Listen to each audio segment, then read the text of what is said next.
Yeah, this is an exciting time to be in prostate cancer because we have moved into an era of precision medicine.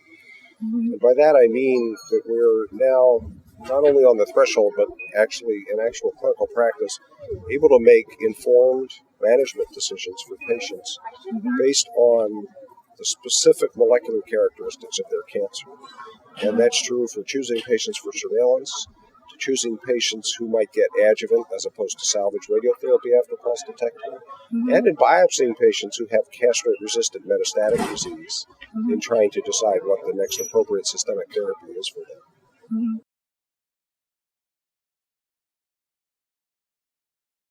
So one challenge is educating both urologists and patients about the science behind the use of these biomarkers. Getting patients to accept that the treatment decision that's selected for them might be different than a friend of theirs who has exactly the same disease because the molecular characteristics are different, and getting urologists comfortable with incorporating this into the routine flow of their practice and understand what all the different tests mean.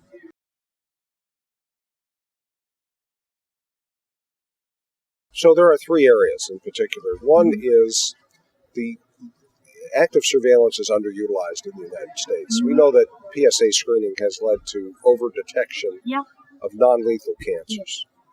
And despite the fact that there's solid long-term data from several institutions now that shows that active surveillance is safe, most men who are candidates for surveillance in the United States still get treated.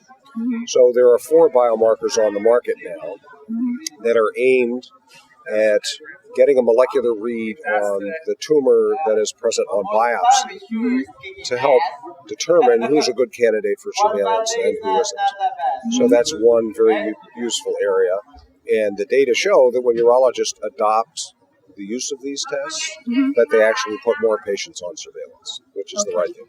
The second area that these are useful in, there's one test on the market called Decipher that can be measured on radical prostatectomy specimens and help determine whether a patient is likely to benefit from getting radiation therapy in the adjuvant setting, meaning within 6 months after prostatectomy, versus waiting and following a PSA and giving them salvage therapy when the PSA goes up. And that's pretty robust also. And then the third area is there are patients with metastatic castrate-resistant disease who we know, for example, I'm just picking one example out of many possible here, they have a variant form of the androgen receptor in their bloodstream called ARV7.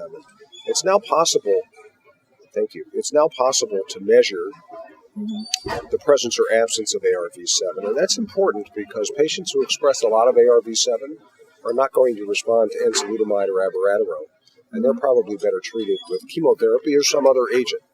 Furthermore, if you are ARV7 negative, then probably the next step is abiraterone or enzalutamide. And then if the patient has a good response, but then their cancer comes back, you can measure ARV7 again, and again determine whether they go on to the next endocrine therapy or whether they should move on to chemotherapy. Another good example from a clinical trial that was published in the New England Journal of Medicine recently was the recognition that about 20% of men with metastatic castrate-resistant disease have mutations in the BRCA gene and other genes in that family. And they had really dramatic responses to a gene that targets DNA repair pathways, or rather not to a gene, but to a drug that targets DNA repair pathways called olaparib. And that opens up this whole idea that when you have metastatic castrate-resistant disease that's progressing on therapy, that you could biopsy the tumor at a metastatic site, look at its genetics, and pick an agent that's targeted to the genetic driver of that tumor. So that's where the field's going. It's all very exciting. It's great. Yes, it is.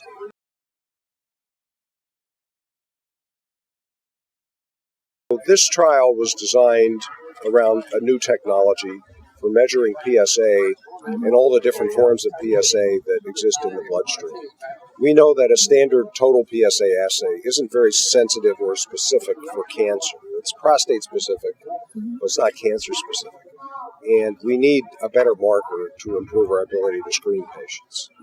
So currently available tests like total PSA, free PSA, and prostate health index and OPCO-4K measure at most 4 different forms of PSA and related proteins, 4 different isoforms. and they are pre-specified. You have to know what you're looking for there, and that limits their ability to some degree. Turns out that cancer cells of all sorts make these same proteins, but they're modified in different ways. They can be glycosylated or truncated and so forth.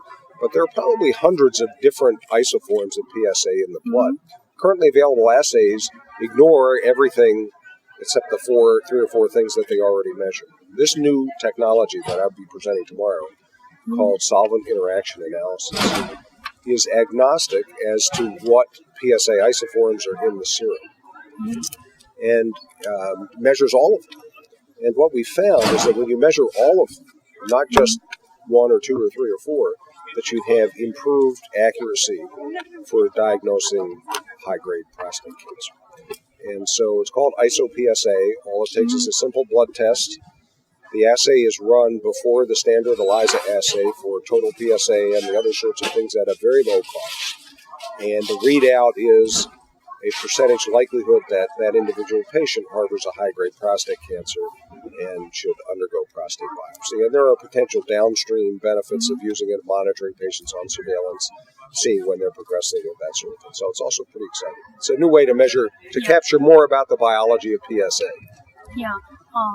When do you think that the full outcome of this trial will come out? I hope that we'll have it published by the end of the year. Okay. Yeah.